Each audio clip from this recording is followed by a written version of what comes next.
Pilipinas, ang oras po 35 minuto na makalipas ang ika-6 ng gabi. Eto na ang mag-partner na mas paliliwanagan tayo pagdating sa batas. Mga payo ng mga abogado, mga usaping abogado na mas malinaw na pag-uusapan para mas maintindihan natin. Kumpanyera ng Bayan, si Attorney Rina Seco at ang Panyera ng Bayan, si Attorney Cam, Cheryl Adami Molina. Dos Kumpanieras sa DZRH Radio, DZRH TV at DZRH Online. Bago mo kasuhan, bago ka pumirma, bago ka makipagkasundo, makinig muna sa Dos Kumpanieras. Dos Kumpanieras. Magandang gabi Pilipinas, ito pa ang programang Dos Kumpanieras at kami po ang inyong mga nakakasama. Ako pa si Attorney Rina Seco. Attorney Cam, Cheryl Adami Molina. Tuloy-tuloy sa pagbabalita. Tuloy-tuloy sa serbisyo. Sama-sama tayo, Pilipino. Dos Kumpanieras. Bago tayo magbigay ng bad news, Attorney Cam, magbigay ka muna ng super good news. Super good news! Kami po ay nagpapasalamat dahil ang DZRH ay number one! Number one, sarap i-echo, di ba? Number one po sa recent Kantar survey, Metro and Mega Manila, at ganun din po sa Nielsen survey. So dalawa ito, Attorney Cam. Oo, congratulations sa DZRH! Congratulations to us! Yes! At hindi po mangyayari yan kung hindi dahil sa mga tagapakinig natin at sa mga viewers natin. Thank you so much. And of course, ang ating mga sponsors. Maraming salamat po. Ayan. So congratulations to us. And sana tuloy-tuloy. Yes. Of course, consistent naman tayo since ilang taon na tayo? 84 years na tayo. Oo. Diba? Congratulations po and maraming salamat sa inyong lahat. Dos Kumpanieras. Pagpasensyahan nyo na, paminsan-minsan lang kami magyabang. Diba? Kasi yung iba, Attorney Cam, yung iba nga hindi nag-number one, kiniklaim na number one. Ito, yan po yung reason. Uy, bawal ilabas ito! Huwag nyo ilabas! Basta kami po ay number one sa Metro and Mega Manila. And ganun din po sa may Kantar po yan and of course sa Nielsen. Nielsen. Bali dalawang survey firms po.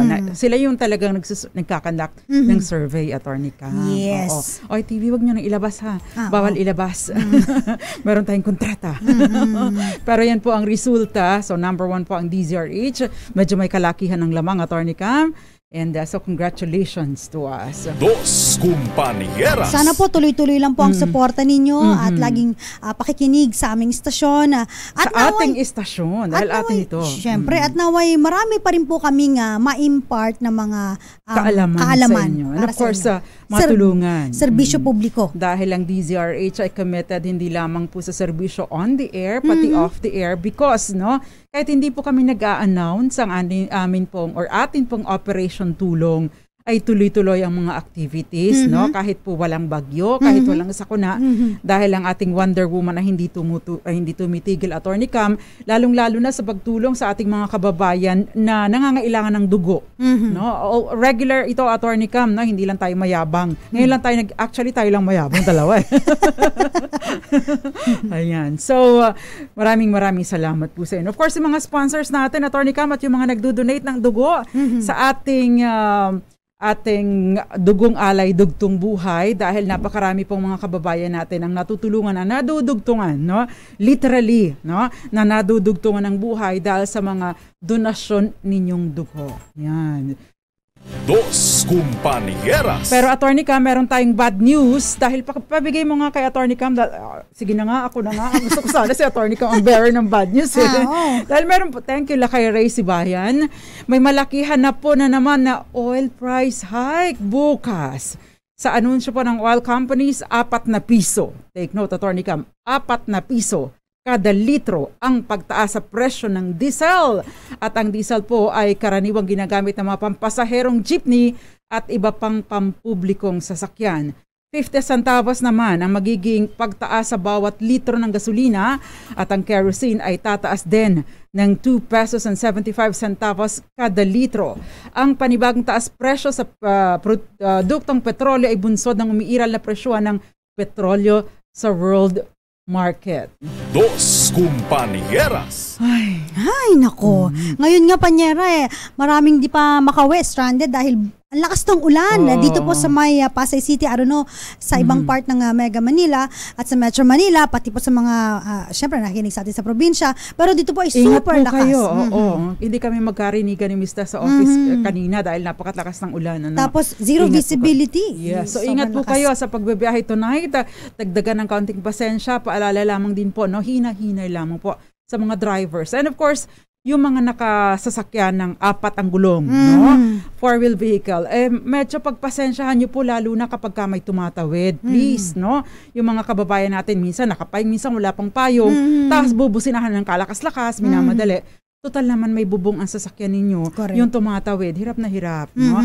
Kaunting pasensya, kaunting bigayan sa daan para po kawawa din naman, Attorney Cam, ano? Tsaka, Dos Compañeras. yung mga nagmamotor din po. Ayan, dahil syempre, basang-basa, minsan nagtumitigil para magkapote, di ba po? Pero dahan-dahan lang. Dahan-dahan yung sa mga nagmamotor po, ha? Huwag po magmamadali. Hindi po kayo invincible, ha? Kayo po ay hindi rin kayo immune sa aksidente. Kaya, minsan kasi, Attorney Cam, tuloy-tuloy singit ng singit, no? Kahit na mali, hindi ko lang alam kung, kasi may mga nanghuhuli doon sa mga 4-wheel vehicle. Ewan ko lang kung may hulihan ba sa mga nakamotor. Maraming mga matitinong mga nakamotor, Attorney Cam, pero meron din mga pasaway. As much as mga pasaway din ng mga naka 4-wheel vehicle. Especially pag mga trucks po, please, wag po kayong sumingit sa mga blind spot kasi yung mga sa mga trucks. At paalala din po, since umuulan today, mali po na kayo ay mag-hazard. Ay, tama. No, sa daan. Kapag ka umuulan, makukonfuse po ang inyong mga kasunod, mga kasabayan sa daan dahil kung magsisignal kayo, no, mas makukonfuse. So, you only use your hazard signal kung kayo po ay naka full stop sa alanganing lugar. O kaya naka-hazard kayo. Talagang nasa ano talaga kayo. Nasa gilid, di ba? Yan. Hindi po dapat nag-hazard kapag umuulan. Mali po yun. Mali. Dos Compañeras. Feeling ko, Panyera, simula nung pinapaalala natin ito sa ating mga kababayan, medyo onti na lang kasi dati nakikita ko pag may nag-hazard, sunod-sunod. Pero ngayon marami nang nabibigyan ng kaalaman na mali nga itong pag-hazard kapag umuulan. Meron mang ilan-ilan, ang sasabihin ko ay, dito nakinig sa Dos Compañeras. Hindi nakikinig sa DCRH. So paalala po ha, kasama po ito sa mga pag-iingat natin. Ayan, so yan po ang ating paalala. Pero tonight, Attorney Cam, hindi yan tungkol sa mga motorista ang ating pagtatalakayin dahil na pag-uusapan natin, Attorney Cam, itong mga ating mga bagong bayani, yung iba nakaalis na, yung iba nag-ambisyon, nag-intensyon, nagpa-process ng mga papeles o kaya nagpaplano na mag-abroad dahil sabi mga for greener pasture. No? Let's just make sure na yung greener pasture talaga ang pupuntahan natin at hindi peking grass. No? Kasi Attorney Cam, sabi na the grass is always greener dun sa other fence. Ang problema, kaya pala greener dahil peke, yung mga plastic. Ano? So para ito naman ay ano lang, anong tawag doon, Attorney Cam? Paalala lamang. Ano. So we have to be sure na ang ating mga pagpupunyagi, especially nagnanais na pumunta sa ibang bansa para magtrabaho, mga OFW, Attorney Cam, hindi naman nasasayang ang ating pagpupunyagi at hindi tayo nalalagay sa peligro or naaalagay sa alanganin ng ating buhay, pati na rin ng ating investment. Dos Compañeras. Kasi alam natin, Panyera, di ba, na kapag yung mga kababayan natin sa probinsya, kapag sila po ay pupunta ng ibang bansa, di ba, binibenta yung mga alagang hayop, kambing, kalabaw, sinasangla ang titulo, di ba? Tapos, speaking of kambing pala, Panyera, may mga na-report na insidente sa Cotabato po, napakaraming nakawan ng kambing, especially pag lalaking kambing daw. I don't know why. Pero kasi mahal kasi ang lalaking kambing. Naku, sana po masolusyonan yan. Pero anyway, sa mga kababayan nating OFW, ito po yung chance po na magkaroon kayo ng kaalaman kung ano po ba yung mga gagawin ninyo. Dapat iwasan. Ano na po yung pwede mabiktima. nyo gawin. Para at least kahit pa paano ma-lessen, ma-minimize yung risk na tayo ay mabiktima ng illegal recruiter. Dos Compañeras. Kasi alam mo, Attorney Cam, as of yung end ng 2022, ang land-based OFW ay nakapag-contribute ng $2.4 o $2.5 billion no, na remittances sa Philippine economy. Umaabot po yung mga kinikita natin or mga remittances sa mga OFWs ay umaabot na sa 3.4 billion as of December 2022 and that's 36 billion sa buong taon, buong 2022. Ito ay tinatayang nasa 10% ng ating GDP, Gross Domestic Product. Ano ba yung GDP? Di ba? Economics. What is GDP? Gross Domestic Product. Muntik pa na bulol, no?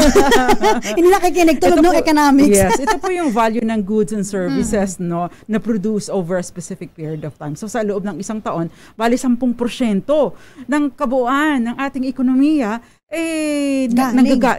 nanggagaling doon sa ating mga remittances, ng ating mga tinatawag na bagong bayani. Kaya nga ang sabi ng Pangulong Marcos, no? Diba? Naalala nyo nung kanyang SONA. Yeah.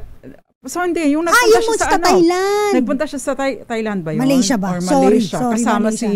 yung ni-report ni Val Gonzalez. So sinasabi niya, ang mga Pilipino talaga mga magagaling, no? Disiplinado.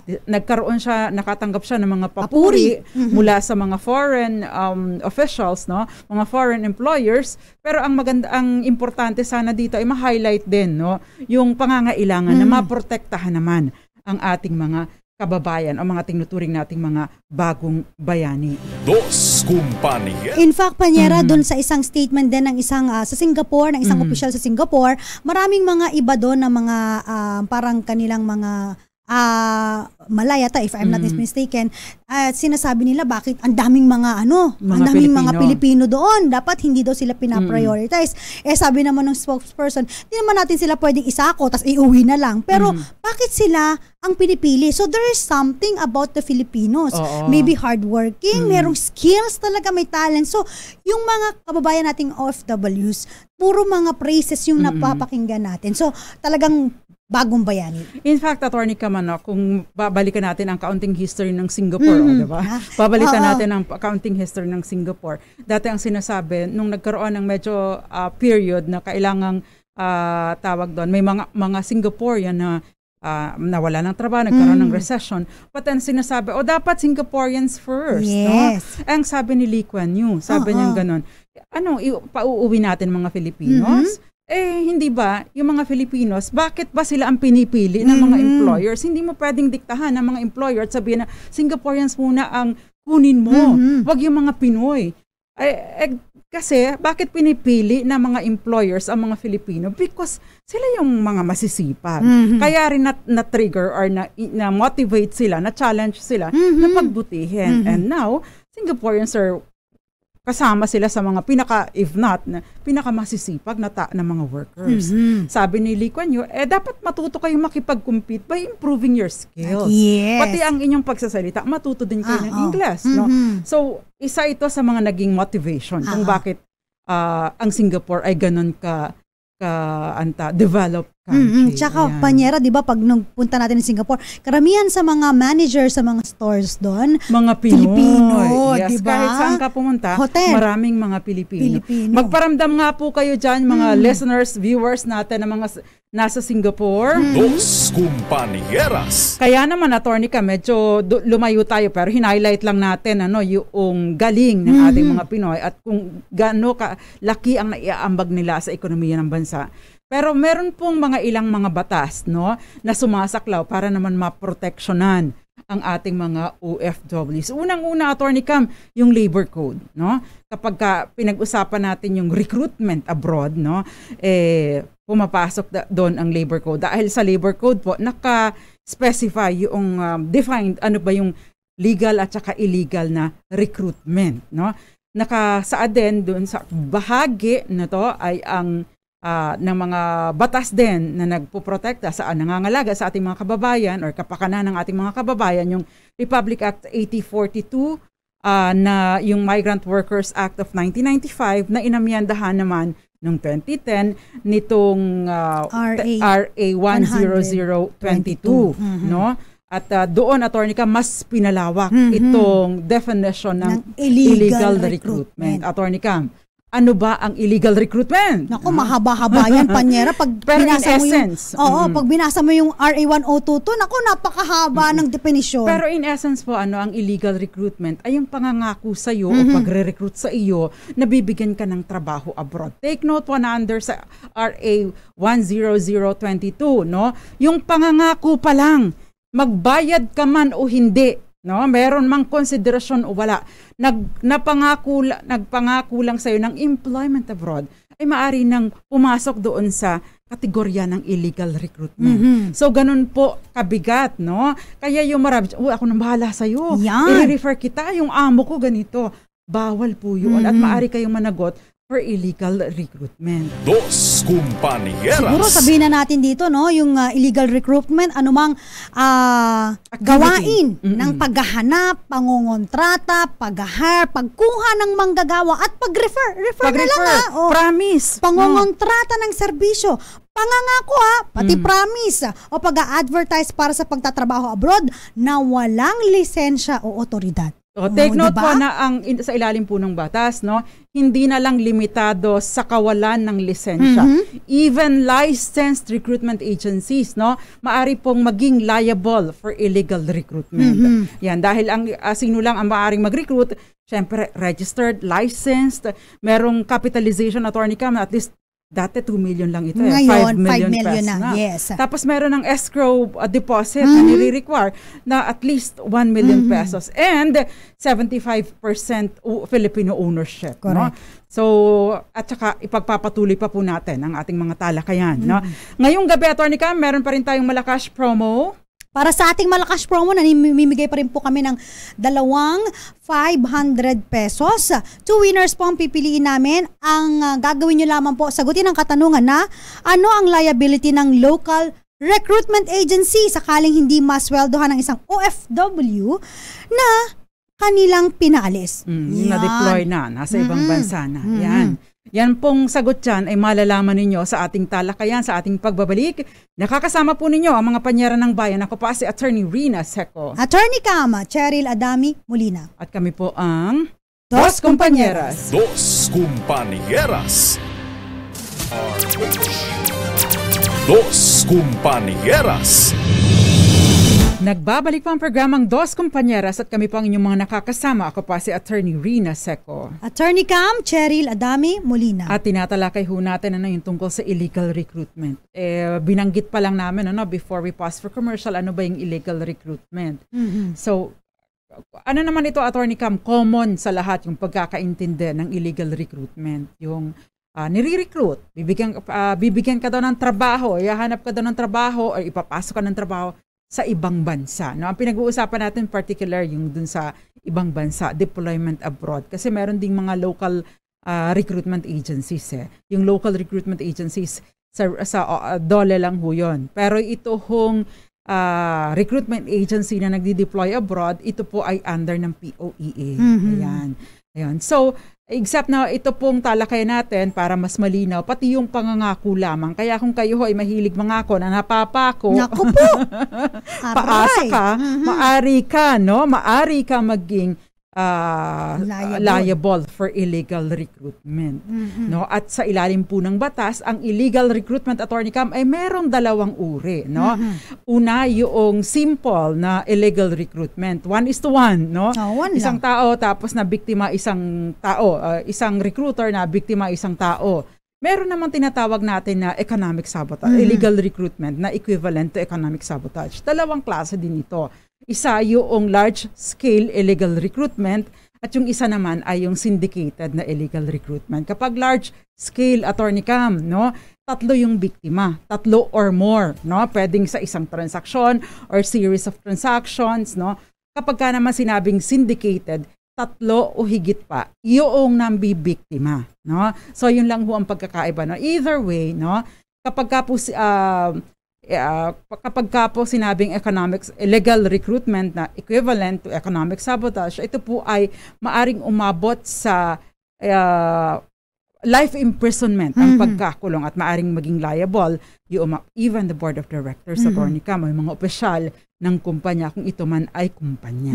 At saka meron itong fine na hanggang 2 to 5. Less than 2 million pero not more than 5 million. Unlike sa simple illegal recruitment, ang 12 to 20 years na imprisonment. Yun ang pagkakakulong. Pero yung kanilang multa, 1 million to 2 million. So that's the difference. Ang laking bagay din yung mangako ka lang tapos liable ka ng 1 million. Diba? binigatan po talaga to. Magkaiba po yung pangangako sa girlfriend nyo, sa asawa nyo, pero iba po yung pagpangangako ng trabaho. Dahil ito, Attorney Cam, kung wala kang liability sa pangako mo, sa girlfriend mo, sa asawa mo, no? Dito iba ang pananagutan, Attorney Cam. Dos Compañeras. Yan. So, paano nga ba tayo, no, makakaiwas sa mga illegal recruiters, no? And of course, welcome po ang inyong mga questions dahil sasagutin po kami, no?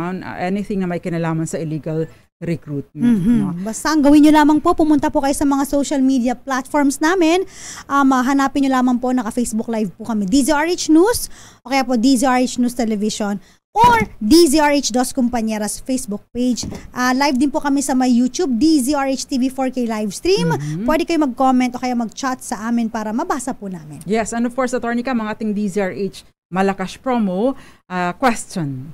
Ang ating malakas promo sa mga gusto po sumali, dami mga nanguhula, pero maganda yan. At, ano yung liability? Gawan, Attorney Cam. Ano ang liability ng recruitment agency, yung local recruitment agency dito sa Pilipinas, sakaling hindi po masweldohan ang isang OFW na kanilang pinaalis? Yes.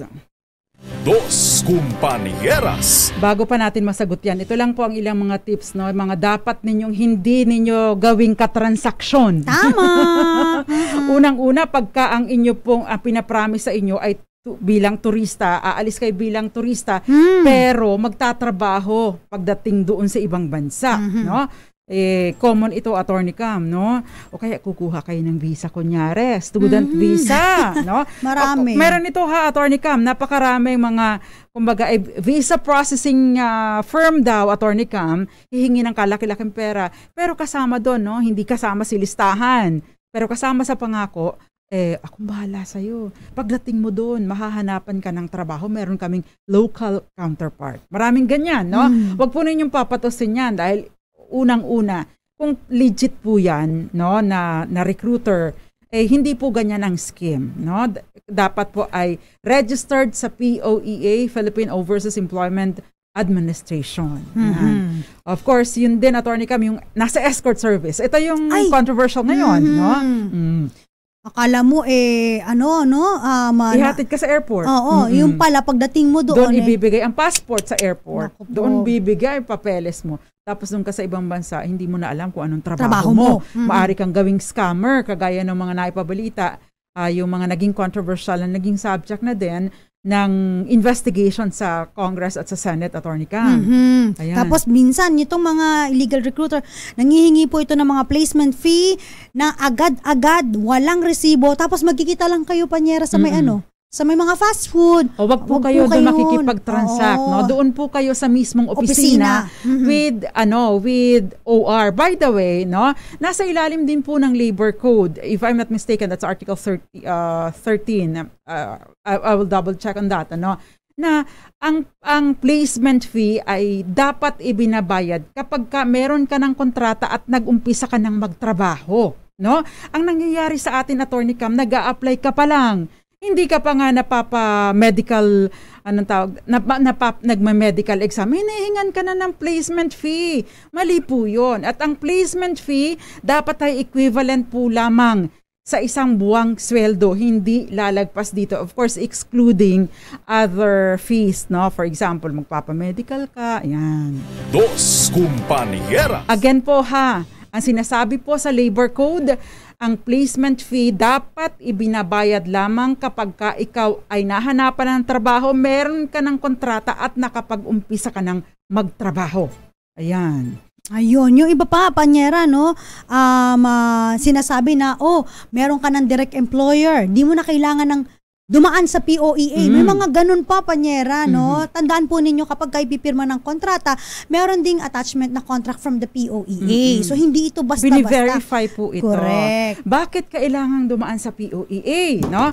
This is to ensure po na kayo rin ay protektado. Take note, no, na ang local employer at saka ang counterpart niya sa ibang bansa, no? Sila po yung nagko-coordinate dito. So, dapat ma-check dahil pagdating sa ibang bansa, bagaman at maari ninyong maging may liability yung recruitment or employer doon sa ibang bansa, paano hahabulin? Take note po ng ating batas ay territorial. Anong ibig sabihin nito? Sinasaklaw lamang yung mga Pilipino, yung dito, no? So paano hahabulin yung nandoon sa ibang bansa? Kahit magkaso ka, mahihirapan po tayo. Correct. Kaya nga po kailangan ng local recruitment agency para siyang mapanagot kung sakasakali.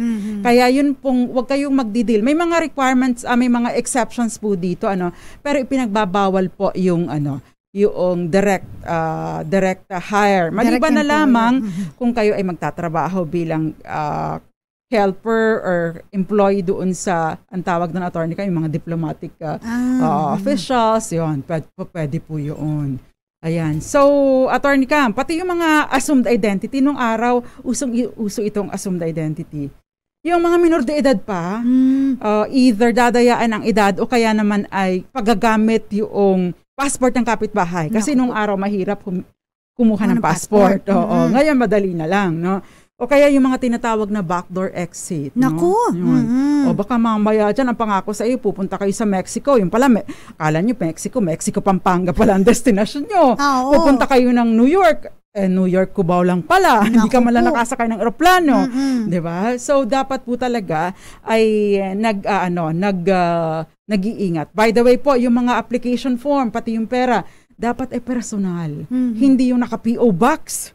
Diba? Usong-uso yung may mga addresses or i-email na lang. Mahirap pong mapanagot kapag gaganon-ganon ang inyong mga transaction. Dos Compañeras. Unang-una, make sure na yung local recruitment agency na kausap ninyo, registered sa POEA. Makikita nyo naman yun sa POEA website.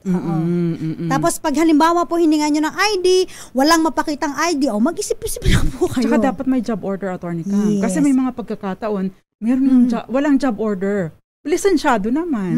Diba? Lisensyado, pero walang job order. O kaya naman, may job order para sa 10, nagre-recruit ng 100. O, paano ka? Diba? Kaya nga po nire-require ng POEA na makapag-submit itong mga licensed agencies na ito na mag-submit ng kanilang napapaalis. By the way, meron po kasing dalawang klase yung mga nagre-recruit. Yung iba, licensed recruitment agency, yung licensee.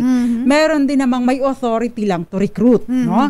Kapag ka may authority to recruit at hindi sila licensed recruitment agency, sila po ay hindi maaaring magpabayad or maningil ng placement fee. Ang tangi pong maaari lamang maningil ng placement fee ay ang licensee na recruitment agency. Dos Compañeras. Kaya dapat po dino-double check natin para hindi tayo malagay sa alanganin. At saka take note po yung binanggit ni Attorney Cam na official receipt. At Attorney Cam, training center, travel agencies or foundations, medical, nangangakong trabaho abroad, o kaya yung visa processing, no? Hindi po sila lisensyado ng mga recruitment agency. So, in essence, Attorney Cam, dalawang klase ang illegal recruiter. Yung recruiter na wala talagang lisensya o yung recruiter na may lisensya pero wala namang ma-provide na trabaho abroad or either walang job order o hindi talaga makapagpaalis dahil pangako lang ng pangako. Dos Compañeras. So wag po kayong aalis na tourist o visitor's visa. Ay, correct. Mali po yun. Importante yan. At syempre, bawal pa ang fixers. Correct. Ayan. Mga fixer dyan, di ba? So yan po ang Attorney Cam, may dadagdag ka ba? Okay na. Yan po ang mga tatandaan natin. Now, dumako tayo doon sa mga iba pang mga discussions na related po sa ating topic tonight. Dos Compañeras. Kapag ang local, kanina binanggit natin, Attorney Cam, merong local recruitment agency, may counterpart sa ibang bansa, no? Sila po ay binanggit natin na liable yung nandun sa ibang bansa. Liable din po dito. Ang kanila pong liability ay joint and solidary. Bakit joint and solidary? Ay, attorney, ano magiging? Bakit ako mananagot? Ako ay local recruiter. Bakit ako mananagot? Ako ba ang umabuso doon sa OFW? Pinaalis ko lang naman siya. Hindi po, no? Meron po tayong mga doktrina, no, under po sa ating jurisprudence, yung assumed liability, doctrine of knowledge something, Attorney Cam. Let me double check on that. Meron kasing naging desisyon ang Korte Suprema patungkol dito na sinasabi, dapat alam mo, no, yung mga nangyayari doon sa iyong pinaalis, no? Kailangan nalalaman mo ang mga nangyayari sa kanya dahil ikaw ay nananatiling may liability pa rin, no? Hindi ka pa pwedeng magrason na wala akong alam. Sila na ang may kasalanan nito dahil meron pong continuing liability ang local employer, local recruitment agency sa empleyado habang nasa ibang bansa ka. And would you believe, Attorney Cam, sakali may mga pagkakataon na nag-change, yung halimbawa yung agency doon sa ibang bansa ay nag-change siya ng contact dito sa Pilipinas, lumipat na sa ibang ahensya, ito pong hanggang hindi natatapos yung kontrata ninyo, under doon sa original na kasunduan ninyo ng local recruitment agency, nananatili po ang kanilang liability. Dos Compañeras. Yun. So, yun po ang dapat nating tandaan, syempre, para alam nyo din kung sino ang hahabulin ninyo. So, again, ano ba ang liability ng joint local? And solidarity. Yan, recruitment so, agency. mahahabol nyo pa rin sila. Ang hindi nagpasweldo yung nandun sa ibang bansa, pwede nyong habulin yung nandito. In fact, siya ang dapat ninyong habulin. No? Sila po ay may joint and solidarity liability at yung mga pagkakamali, yung mga nangyayari doon sa ibang bansa ay under doon sa doctrine of imputed knowledge, dapat po'y alam nila. No? Kaya meron nananatili ang kanilang pananagutan sa OFW na kanilang dineploy. Dos Compañeras. Ayan, Attorney Cam, puntahan natin ang first question. Ayun, first question. Papaano naman po kung halimbawa ang offender ay foreigner? Kasi may mga iba po na mga recruiter, mga foreigner na panyera, di ba? No? Kasi kumukuha ng dami. Oo. May mga dami agencies. Minsan nga, panyera, yung mga nandito, ang ginagawa ng mga foreigner, naghahanap sila ng mga training center kuno, no? Paggagawa sila ng training center, tapos magre-recruit sila, sabihin nila, meron kaming counterpart doon. Meron kaming international branch doon sa ibang bansa. So, ikaw, syempre tiwala ka kasi foreigner na yung kausap mo. Pag ganito po, no, pwede pa rin silang maging liable again. And then, aside from being liable doon sa binanggit namin kanina, kung simple illegal recruitment, may kulong po. And then, after na ma-serve nila yung pagkakakulong nila and yung fine, sila po ay madedeport. Yes. Yun. So, importante po na alam natin itong mga ito. By the way, sino ba ang natin, mga ahensya na involved, no? Unang-una, meron na tayo ngayon na migrant workers department. Yes. No? Si under ni Toots Ople. Okay. Ngayon, yung pre-employment, no? Yung bago kayo umalis, yung mga papeles niyo, asikasuhin niyo, legit ba o hindi ang inyong katransaksyon, doon po yan makikita sa POEA. Philippine Overseas Employment Administration. Kung during employment nakaalis na kayo ng bansa, may mga concerns kayo, you can go to DFA.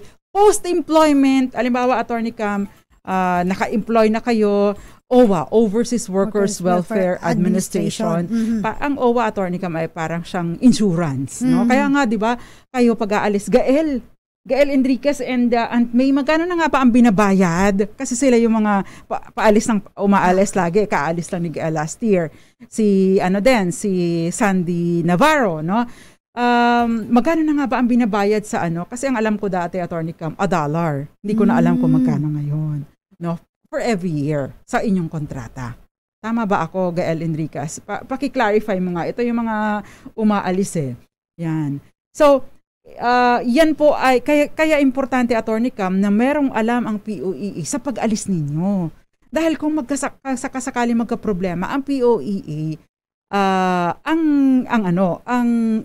OWA ang sasagot sa inyo, ang tutulong sa inyo. Kaya lang, Attorney Cam, may mga pagkakataon na pinapatos, alam na illegal, tourist visa pero magtatrabaho abroad, no? Pinapatos. Kaya ang ending, pag nag-end na yung visa nila, TNT na. So, yun, paano kung napahamak? So, ang nananagot, syempre, obligado pa din ang gobyerno na tulungan. Pero nape-prejudice, yung mga pondo, ng mga legit, na sumusunod talaga sa mga regulasyon. Kaya lang kasi, syempre, obligado pa rin ang gobyerno na tulungan. Kaya importante po talaga para sa ating kasiguruhan, sa ating proteksyon, na dumadaan tayo sa POEA. Makakilala ako, Attorney Cam, umalis siya, hindi siya nagbayad sa POEA. Na-disgrasya abroad. So, yun ang problema. Dos Compañeras. Hindi sumasagot si Abigail Enriquez, so magkano? Ayan. So, importante po yun. Now, gusto ko rin lang din Attorney Cam, i-highlight yung, kasi may question dito, nasaan na ba yun? Wait lang ha. Ito, si Jane Paz. Itatanong ko po kasi yung anak ko, nakaalis naman po siya, pero yung trabaho po, at saka yung sweldo po niya, ay iba po sa ni-report sa POEA. Pinaperma po siya ng ibang kontrata pagdating doon. Ano po ang magandang gawin dito? Actually, would you believe na pati po yung contract substitution ay tantamount to, ay itinuturing din sa ilalim po ng Labor Code Article 38 na isang uri din ng illegal recruitment.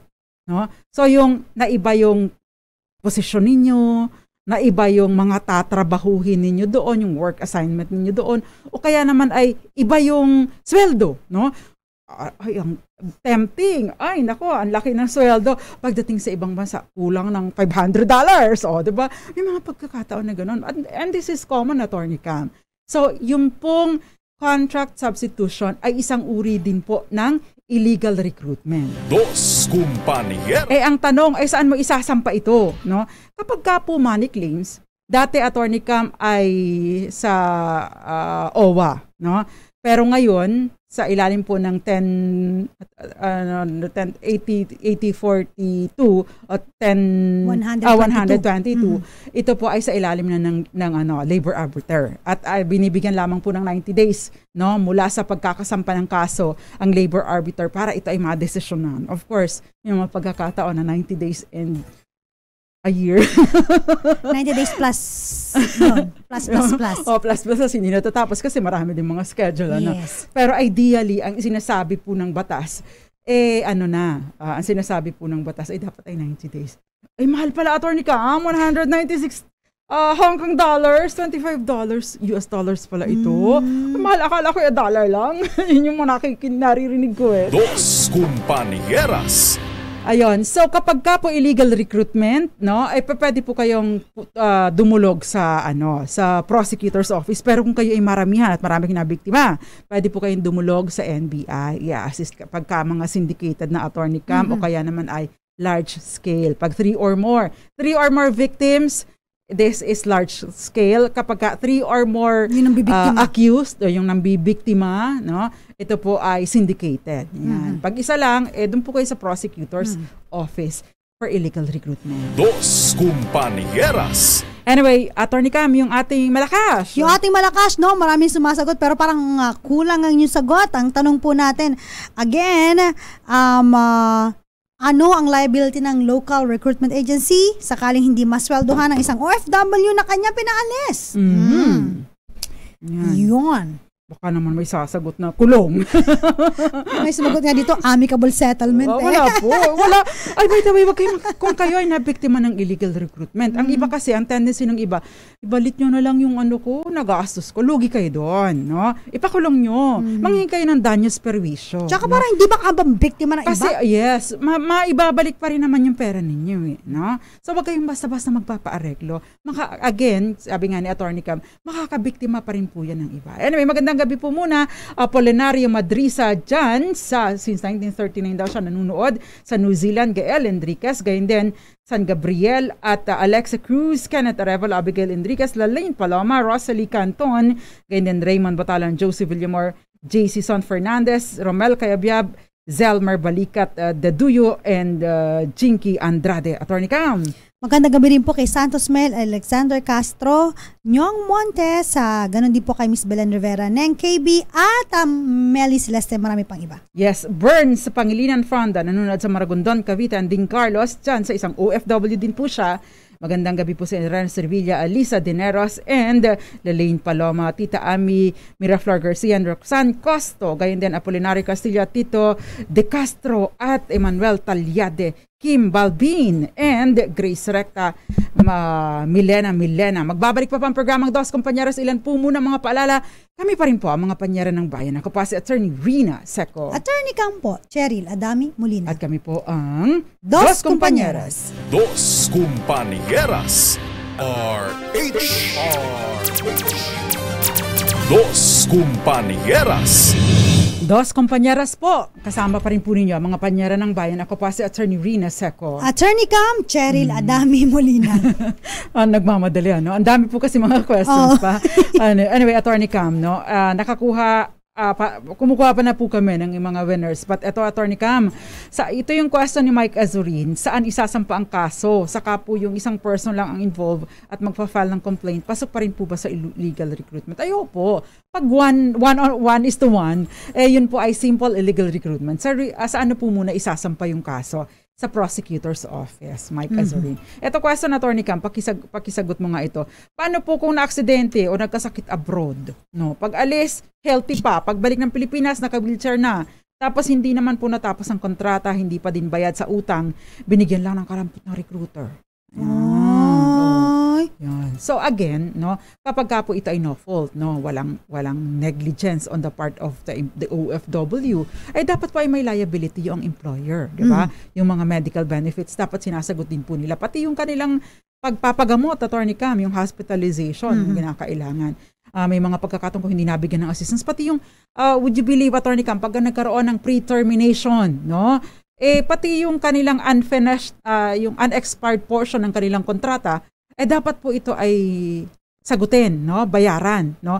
At kung halimbawa po no fault on the part of the OFW, pati po yung placement fee ay obligado po ang recruiter na bayaran, i-reimburse ito. At meron din pong bayad yung unexpired portion ng kontrata and with 12% interest per annum. Ayun. May kakilala ko panyera, nagtrabaho abroad sa Japan. Sa mga, di ba sa Japan may mga ano doon, mga factory, ganyan. So, like prone sa aksidente. Yes. So yung kamay niya, yung daliri niya panyera, naputulan siya. So ang ginawa ng employer sa ibang bansa, hindi na siya pinag-work, pero ano siya, habang buhay siyang binigyan ng sustento, every month 50,000. Ay, sana all. No, pero bibihira ang mga ganyan na Attorney Cam. No? So under po sa ating, yung mga recent jurisprudence po, Attorney Cam, ano, ang sinasabi po, yung mga license, yung mga recruitment agencies are subject to a continuing liability to ensure the welfare of the Filipino workers they deployed abroad. Ito po, you can check the case of Corpus versus Jerwell Crewing Philippines Incorporated. No? Ito po ay sinabi ng Korte Suprema na patuloy ang liability. Hindi yung pagkaalis ng empleyado ng OFW tapos na yung liability ng recruiter. Hanggat hindi bumabalik ang empleyado dito, hanggat hindi natatapos ang kanyang kontrata, no? Itong si recruiter, nananatili ang kanyang liability, ang kanyang pananagutan sa isang worker na kanyang pinadala sa ibang bansa. Dos Compañeras. Ayan. So si Otoy, iba naman ang iba naman ang concern mo. Peter Albia, magandang gabi sa iyo.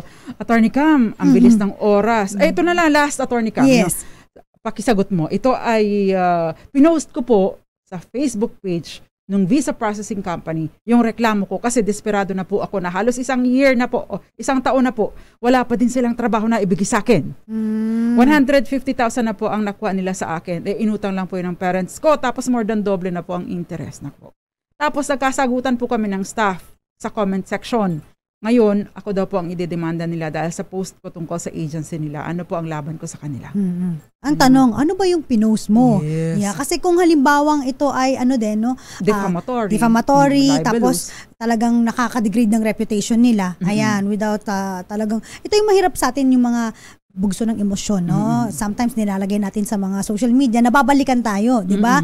Ang maganda po dyan kasi kung halimbawang meron na po kayo mga ebidensya, meron po kayo mga dokumento, dapat sinampahan po ninyo ng kaso, yes, di ba? Sabi nga ni Panyera, panalo ka rin dito. Nakapunto ka na eh. Oo, nakapunto ka na. Binigyan mo pa sila ng bala against you. So, ang recourse mo would be, kung halimbawa, sige, hindi na ako magsasampa sa'yo.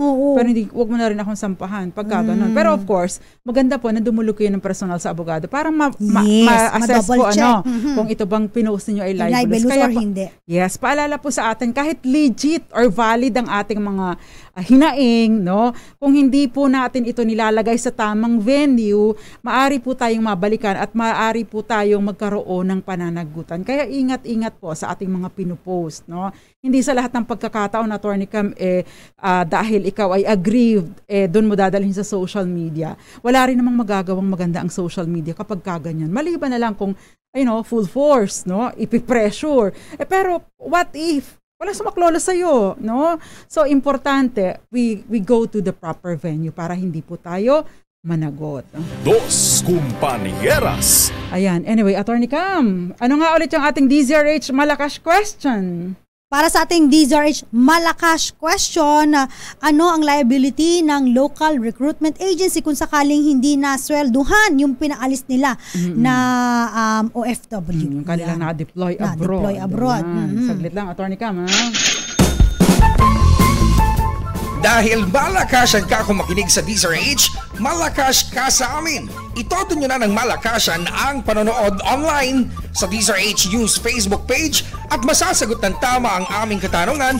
Instant mananalo ka ng malakasang 500 pesos sa DZRH Malakas promo. Hatid sa atin ang kauna-unang radyo sa Pilipinas, DZRH. Una sa Pilipinas, una sa Pilipino. Ang sagot! Joint and Solidarity Liability. Yes. Ayan, first winner natin. Nakashare pa ang ating DZRH Dos Compañeras Facebook page, Marie Aquino. Congratulations sa'yo. Ang next winner natin, Attorney Cam, wala iba kundi si Grace Alonzo. Congratulations. Ayan, antayin po ang message ni Attorney Cam. Siya po ang magpapadala sa inyo ng premyo. Dos Compañeras. Bago tayo magtapos, Attorney Cam, batiin lang muna natin. Magandang gabi po muna. Nanunood sa atin ang mga taga-branch 2 ng MCTC Masinloc, Palawig, Zambales sa pangunguna ni Judge Charlemagne. Alam yan, Makapagal. Magandang gabi sa iyo, Judge Che Makapagal, dyan sa Masinloc, Palawig, Zambales. Si Mama Mama Jovita, Papa Will, and Mama Sinta, Nanay Connie Vista, magandang gabi po sa And inyo. of course, happy birthday sa iyo. Tomorrow is the birthday of Odette Oxales. Classmate ko to since grade 1. Yan, kasama kayo sa Singapore. Oy, happy birthday! Happy birthday sa iyo, Odette Oxales. Of course, napakapinan niya ako no Saturday. Dos Compañeras. Magandang gabi din po sa mga taga Boracay, sa mga taga Sunshine Inns, and of course, mga taga Neighbors Crust, kay Chef Taran and Chef Tata Del Mundo and Tita Sita Titsan. Ate Lily Baradi, magandang gabi sa'yo. At magsama-sama po ulit tayo bukas, Mr. Solomon, and of course, yung husband niya, si Guillermo Solomon Jr. Nakasama po ninyo ang mga panyera ng bayan. Ako pa si Attorney Rina Seco. Attorney Cam, Cheryl Adami Molina. At kami po ang Dos Compañeras. Tuloy-tuloy sa pagbabalita. Tuloy-tuloy sa serbisyo. Sama-sama tayo, Pilipino. And we are Number one. Thank you po. Dos Compañeras.